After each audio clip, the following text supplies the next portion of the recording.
at Metropole TVKE across all your social media platforms.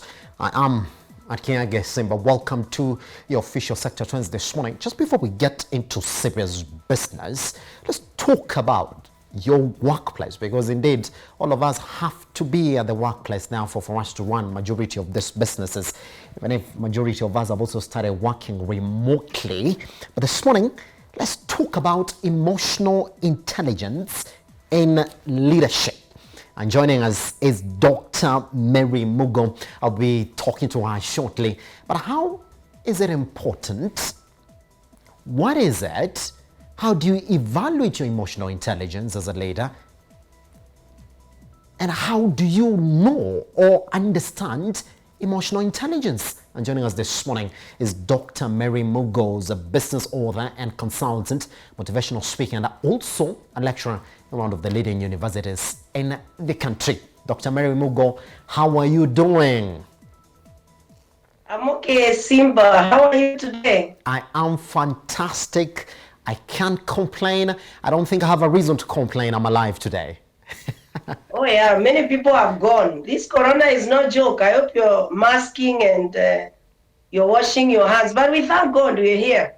Observing all those protocols, we thank God. All right. Now, before we delve into this conversation, what have you been up to since we last talked about career development, Dr. Mary Mugo? Yeah, thank you, Simba. I've been developing my career actually.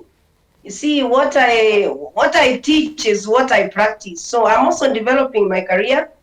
And I've been writing a book on leadership, which is out this morning. And one of the topics is emotional intelligence. So I've been writing a book. The title is Dissecting the Heart of Leadership. And you can get it on my shop, marymugo.shopyangu.com. That's what I've been doing, Simba. Fantastic. Should I say congratulations, Dr. Mary Mugo? And let's therefore get into that area that you're writing about, emotional intelligence and leadership. So it's not just about emotional intelligence. You're introducing that concept for leadership. Let's talk about that. For someone who wants to understand what emotional intelligence is, Dr. Mary Mugo, how do we define it in respect to the workplace? Thank you, Simba. Now, emotional intelligence is the ability of a leader to actually understand their own emotions and the emotions of others. It is the ability for a leader to evaluate and control their emotions and of others. It is the ability of a leader to actually connect with people and understand their emotions and control their own emotions and of others. So emotional intelligence has to do with emotions. How well as a leader can you evaluate your own emotions? How well as a leader can you actually control your own emotions? You see, as a leader, you must be, if you really have to succeed, Simba, as a leader, if you've got to actually be able to be efficient and effective, you really must know how to exercise emotional intelligence. Because in the workplace, we have different kinds of people, and those people have their own emotions. This morning, everyone came to Metropole with their own emotions. You don't know what they went through this morning. So as a leader, you must be able to evaluate your own emotions, understand your own emotions, control them, and also of other people. That is what emotional intelligence is all about, Simba. Yes, and Dr. Mary Mugo, let's start from this perspective. Actually, I feel like I should have started from there. That emotional intelligence is a skill, isn't it? It's something that you can learn. Yes, you do. You can learn emotional intelligence, yes. And as a leader, therefore, Dr. Mary Mugo, are you going to learn the situations at the workplace that would therefore need you to apply the skill? What you need to do, Simba, is to understand other people's emotions. Yes. You see, when you say as a leader, if you exercise emotional intelligence, you are connecting with people. When I connect with Simba, I understand Simba better. Because you see, leadership is situational. The way you react with Simba may not be the same way you react with Mary Mugo. So as a leader, you've got to understand people's emotions. You've got to understand how do people react when you do something. Yes. You see, for example, Simba, there are employees who don't like being micromanaged or supervised too closely. If you supervise them too closely, their emotions, their moods will change. But the others, if you don't supervise them, closely, then the work will not be done. That is why emotional intelligence is that ability to understand the emotions of others. You need to be able to read the emotions of other people. As a leader, and that is possible. You are able to tell when Simba is happy, he looks like this way. When Simba has an issue, as a leader, you must be able to know that that is the only way you'll be able to use emotional intelligence effectively in the workplace. Yes. You cannot treat people the same way, Simba. People are different. People react differently. There are people who, when they're happy, they cry. There are people who are, when they are happy, they actually look like they are not happy. But that's the way they are. So as a leader, you must understand your people. You must understand their emotions so that you're able to react to them depending on the persons and, of course, the situation that they are in. It's a personal question that I have this as we continue, therefore, delving further into this conversation. A leadership style and emotional intelligence, do those clash, Dr. Mary Mugo? Yes and no, Simba, because you see, the leadership style that a leader uses is situational. Yes. There are many types of leadership styles, but the leadership style that is more effective is one that is contingent. You look at the situation, you look at the environment, then you react. Of course, the reaction has to do with emotion. I'm sorry to cut you short. I don't mean to. I like what you're saying, that a good leadership style is the one that is situational. That I've got an issue here that I have to handle, so let me react like this. But don't we have also good leaders who are known for a specific style, like that is what works, it's going to work like that, and it always works out for him or her? I'll tell you what, Simba, there's no leadership style that works at all times unless you have the same human beings throughout. Yes. You see, Simba, human beings are not machines. Human beings are emotional beings.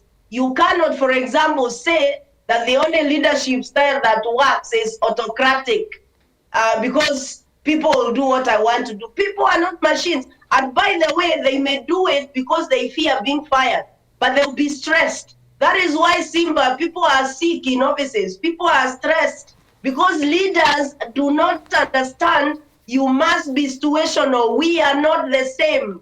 Mary Mugo and Simba are very different. What makes Mary Mugo happy is very different from what makes another person different. So you've got to be situational. The modern ways of leadership, by the way, which is in my book, is you've got to be contingent. You've got to look at the situation in which you are operating. Simba, you cannot be operating using only one leadership style and succeed unless you're dealing with machines. Or the kind of work you're doing demands that you use only one leadership style. Yes. All right, so Dr. Mary Mugo, are we therefore recommending that if you really need to be a leader, one of those areas that you need proper training on is emotional intelligence? How critical is this, Dr. Mary Mugo, and how long should it take? Simba, emotional intelligence is something you keep on cultivating every day. Without necessarily going for training on it? What we are doing now is we are training them just to make them understand what is emotional intelligence. But it will take you as a leader to cultivate that emotional intelligence. And let me just tell you a few ways that you can use to cultivate emotional intelligence. You need to listen to people without interrupting. Yes. As a leader, you cultivate emotional intelligence by looking at the way you respond to issues, the way you respond to people. You know, when people speak to you, do you respond without thinking? Do you have what I would call outburst? You know, emotions? Are you always arguing over nothing, or what Kenyans say, arguing to death for nothing? You've got to cultivate that aspect of always being an active listener, always being able to see what is it, are people understanding what I'm saying? And of course, you've got to be able to connect to people, which Simba brings me to the 5 key factors that really understand as far as emotional intelligence is concerned. And one of them is you've got to understand, or you've got to have self-awareness. You cannot cultivate emotional intelligence unless you understand first your own emotions, you understand your own moods and the impact it has on other people. So as you cultivate emotional intelligence, it is important for you to be self-aware of yourself. Have self-assessment of who you are. Understand your own emotions. Understand your own, moods and how it impacts other people. Secondly, you must exercise self-regulation at all times, or self-management. Basically meaning you've got to, understand and be able to be calm even when things are difficult. Are you calm under anxiety? Are you calm when you're speaking to people? You've got also to understand that you need to do away with disruptive emotions in the workplace. That is self-regulation, self-management. Number 3, Simba, you've got to be motivated. You've got to have a passion for what you do for other reasons other than money as a leader. You see, as a leader, you've got to be to love what you do. You cannot exercise emotional intelligence unless you love what you do. You have a passion for your work. You have a passion to be a journalist. That you cultivate emotional intelligence. Number 4, Simba, you've got to exercise empathy. You've got to be able to respond to those unspoken feelings. You see, there is something, as a leader, you need to understand that when people are speaking to you, sometimes they are speaking to you what is in their heart. They are speaking to you so that you feel nice as a leader. So as a leader, if you've got to cultivate emotional intelligence, you've got to be empathetic. You've got to respond to those unspoken feelings. Because many times, human beings don't always tell you what you should hear. They tell you what you want to hear. So you've got to see that unspoken aspect. And finally, Simba, you've got to have social skills. And social skills are very rare sometimes in many organizations. Are you able to connect with people? Are you able to, get to know what exactly people are up to? Are you able to have positive relationships at work? Or are you the kind of leader who brings in negativity? Are you the kind of leader who is so proud that you can't be approached? Simba, there are some leaders, when people have problems, they send others to tell them, you can't be approached. So you can cultivate emotional intelligence every other day. It is not something that comes just like that. You've got to actually be committed and be responsible for your actions. That is the way to cultivate emotional intelligence in your workplace. And Simba, emotional intelligence is for all of us, not just the leaders. Yes. Everybody needs to cultivate emotional intelligence. Sometimes people kill themselves because they have no emotional intelligence. You have had people, something happens, maybe they are fired, they kill themselves. You need to be calm even when things are tough. And that is cultivated, Simba, over time. And of course, it is important to learn. And that is what we are doing today. Because you learn, then you practice. Yeah. Pretty much. Well, you've touched on the next area that I really wanted to ask you about this morning, that indeed, even as we are talking about leaders who have inculcated in themselves this skill for emotional intelligence, they might not be necessarily effective if the same employees they are managing are also not trained on emotional intelligence skills at the workplace. So, Dr. Mary Mugo, whose responsibility is it, therefore, to sort of train these employees on emotional intelligence? And for it to be effective, that same question, should everybody at the workplace be put on this training so they can get the skill for emotional intelligence at the workplace?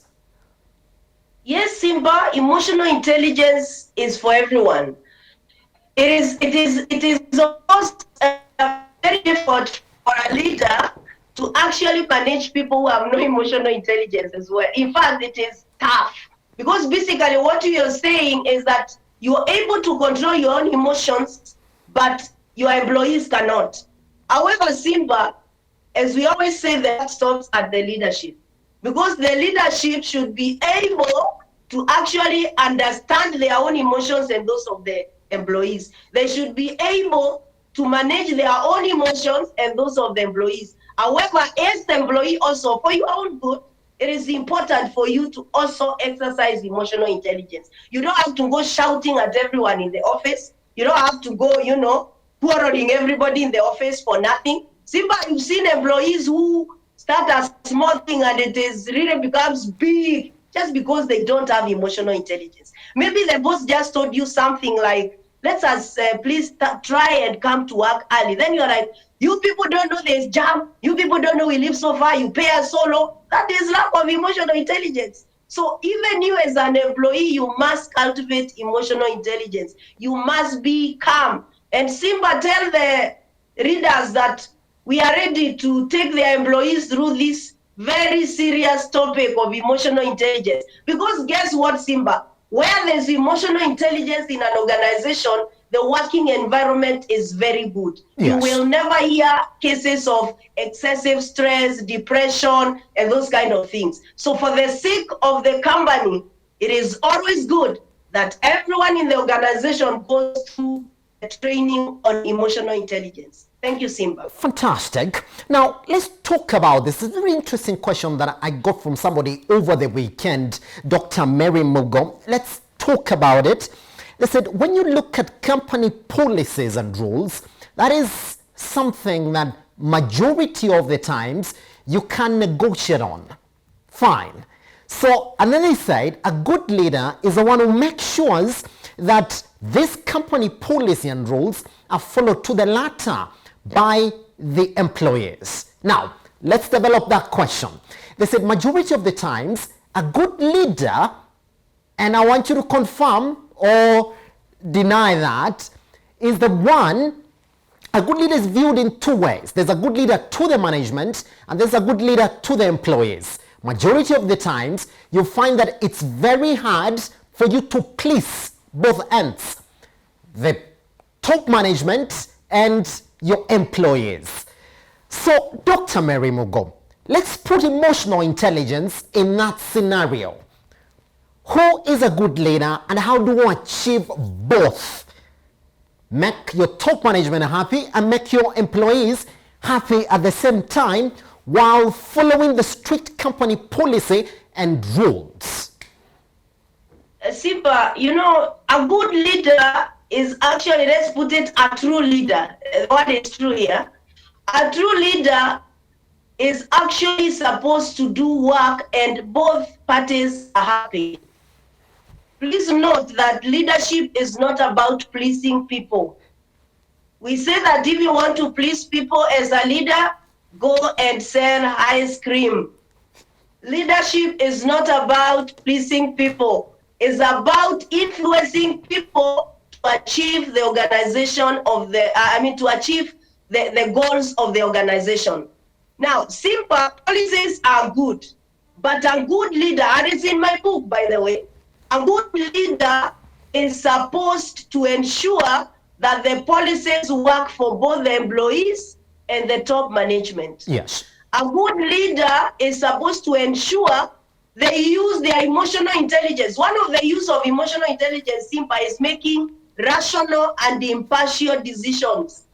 If you have emotional intelligence, your decisions are rational. Your decisions are impartial. Pride does not come in as you make your decisions. And by the way, Simba, I'm of the opinion that if a policy can be broken to make things better, because of this one reason. Let's say your policy says that, just as an example, your policy says that if someone loses another, you're supposed to go home for compassionate leave for 2 weeks.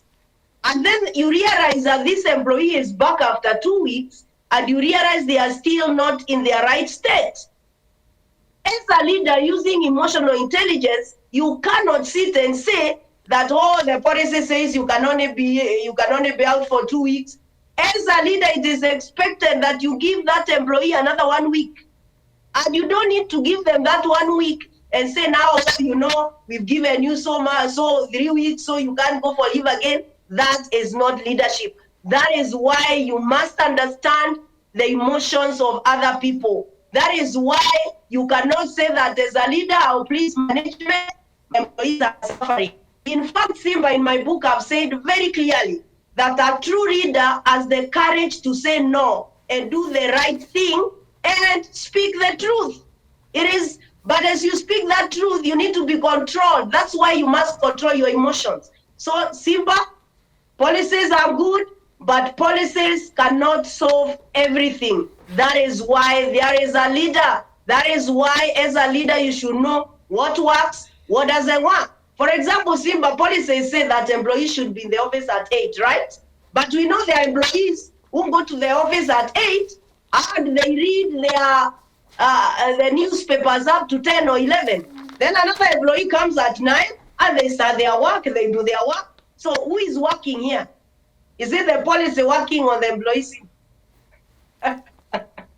All right, Dr. Mary Mugo, let's take 2 minutes and respond to these direct questions that we have from our audience this morning. Now, I'm just going to read them out and then you sort of give a quick response to them. We have Patrice who says, I simply hate my boss, advise me. And number 2, we do have a Rose from Buruburu who says, how do I recover and start being intelligent? And I think here they were just talking about sort of applying that emotional intelligence at work. Those 2 questions. Now, first of all, why are you hitting your boss? You see, it means you have no emotional intelligence. You see there could be so many reasons though. you see, Simba, if you're very annoyed, if you're an employee, there are those things. And again, that's why I said you need to understand yourself. You see, there are people who are quick to respond, quick to react. If you know you are that kind of a person, when you realize that the anger is boiling, just walk out, breathe in and out, and come back. So exercise, there's no need of fighting because you put yourself into more trouble. But of course, even as a leader, if you realize that you should have understood your employees so well that you don't meet them in an office. You meet them in an open place where there are people so that you control their emotions, you see. Now, for the boss in Buruburu, it's very simple. You've got to continuously take responsibility of your actions. You've got to continuously connect with your staff. If possible, take them out for lunch, take them out for team building. That is how you will continuously cultivate emotional intelligence. And nobody can say that they have emotional intelligence 100%. You've got to keep on doing it every other day. You've got to keep on, cultivating it every minute, because even leaders are human beings, Simba. We are also human beings. We feel bad when people disrespect us. We feel bad when people don't do what we are saying. I'm saying we because I'm a leader, but I've got to cultivate that, emotional intelligence so that even when I feel so mad about an employee, I'll still be able to speak to them in a moderated manner. Fantastic. It couldn't get any better. Keep the questions coming in. We shall be forwarding them to her even as we get offline shortly at Metropole TVKE across all your social media platforms. We've been speaking to Dr. Mary Mugo. Dr. Mary Mugo, how can they get that book? Yeah, you can get the book on leadership at marymugo.shopyangu.com, or you can call us on 0776 045 087. A copy is 1,500 hard copy, including delivery in Kenya. You can also get a digital copy at 1,000 shillings at marymugo.shopyangu.com, or if you're outside the country, you can buy the book at Amazon. And Simba, allow me to say my parting shot, very important for leaders. I'm one of them. Human beings are not machines. Human beings are emotional beings. Do not treat your employees like machines. Treat your employees like normal human emotional beings. Thank you, Simba, for having me. Anytime. Always a pleasure hosting you as well. We take a short break. Once we come back, your economic review, let's talk about Nairobi business ventures and the performance of the banking sector in the country.